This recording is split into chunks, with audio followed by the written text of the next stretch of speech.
un grillito escandaloso vi saltar en la cocina. Allí me puse a observar hasta ver qué sucedía.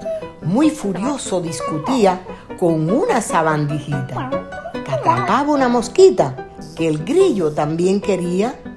«No abuses de ella, gritón», le dice la cucaracha. «La sueltas o con mis patas voy a darte un bofetón». Muy bravo dice el ratón. «¿Qué pasa aquí, cucaracha?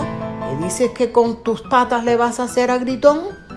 «Tú no te metas, ratón, que estoy bastante alterada, pues casi muero aplastada de un maldito pisotón». «¿Pero qué es este jaleo?»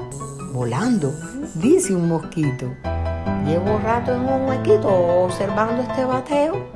«Tú te callas, picador», saltando, dice la rana. «Que no eres el juez de aquí, no te ves muy pequeñito. ¿Regresas a tu huequito o no respondo de mí?» En aquella discusión tan pequeña, tan curiosa, asoma una mariposa que de paso iba volando. Muy agitada fue avisando a cuanto insecto veía. «Corran, corran, amiguitos, no sé lo que está pasando, pero ahora sí me parece que el mundo se está acabando».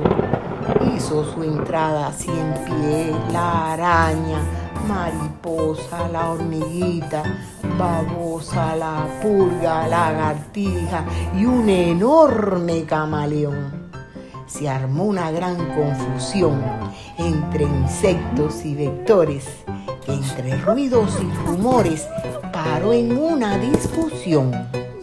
Aprovechó la ocasión la mosquita que temblaba y al fin salió disparada de las garras de gritón. Una enorme rata vieja detrás de un saco saltaba.